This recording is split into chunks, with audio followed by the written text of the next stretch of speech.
নমস্কার।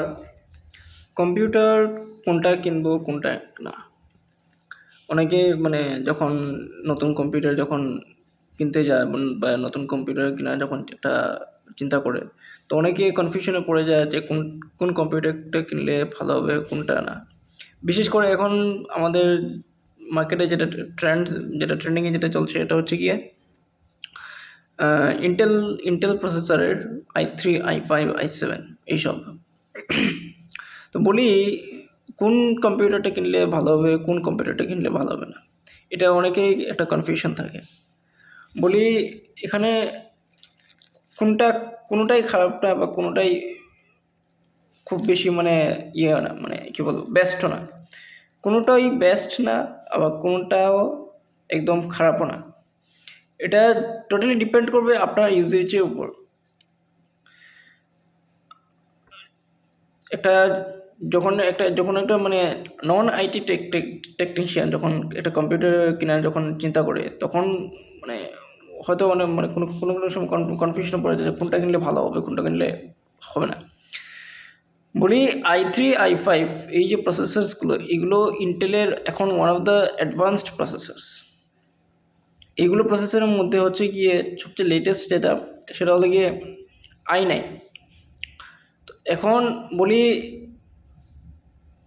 i3 বা i5, এগুলো এগুলো এগুলোর মধ্যে অনেক ডিফারেন্সও আছে।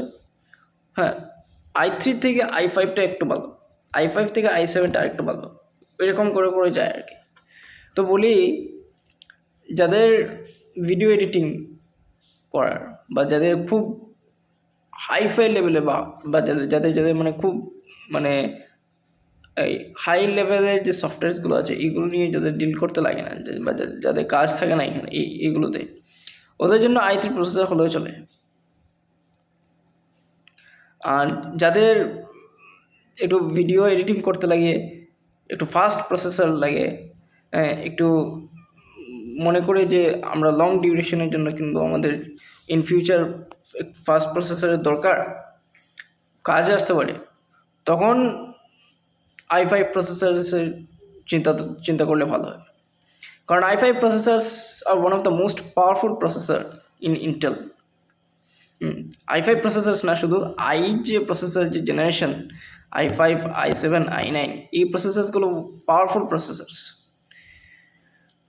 তো এটাই আজকে এই ভিডিওর মাধ্যমে আমি বলছি যে যদি আপনারা মনে করেন আপনাদের কাজ বেশি, আপনাদের ভিডিও এডিটিং বেশি, আপনাদের এই বেশি কী বলে কোডিংসও করতে লাগে, অনেক নন আইটি টেকনিশিয়ানরাও আছে যারা ওদের ইচ্ছে হয় কোডিংস শিখতে চায়, তো ওদের জন্য i5 প্রসেসরটা খুব রিকমেন্ডেড।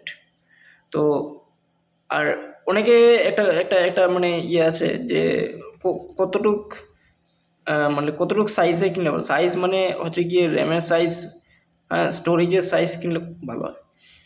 বলি মার্কেটে এখন যেটা ট্রেন্ডিংয়ে যেটা চলছে সেটা হচ্ছে গিয়ে i5-এর মধ্যে হলো গিয়ে i3 বা i5 যেটাই বলুন, এটার মধ্যে হচ্ছে গিয়ে 8 GB র্যাম আর 512 GB, 8 GB RAM and 512 GB SSD। তো এখানে নতুন একটা কনসেপ্ট এসে গেছে SSD, সেটা আমি অন্য একটা ভিডিওতে আমি বলবো। তো SSD হলো গিয়ে স্টোরেজেই, SSD হচ্ছে একটা স্টোরেজ সিস্টেম যেখানে আপনার ডাটা আপনি স্টোর করে রাখতে পারবেন। তো 8 GB র্যাম আর 512 GB SSD যদি হয়, তাহলে আপনাদের কাজ সাফিসিয়েন্ট, আপনাদের রিকোয়ারমেন্টটা সাফিসিয়েন্ট। হ্যাঁ, তো 8 GB র্যাম আর 512 GB SSD হলে কম্পিউটার অনেক স্মুথলি চলে, সাফিসিয়েন্ট, সিম্পল ইউজার্সের জন্য একদম সাফিসিয়েন্ট। আর যারা মনে করে যে একটু বেশি প্রসেস, আমার কোডিং বেশি করতে লাগে, তো তার জন্য 16 GB র্যাম হলে ভালো হয়। আর এখন স্টোরেজের মধ্যে SSD 512 GB, তার উপরে খুব নেই, খুব কম, সেটাই আমি বলছিলাম। তো আর আরেকটা জিনিস যেটা আছে গ্রাফিক্স, সেটা নিয়ে আমি অন্য একটা ভিডিওতে আমি বলবো। ধন্যবাদ।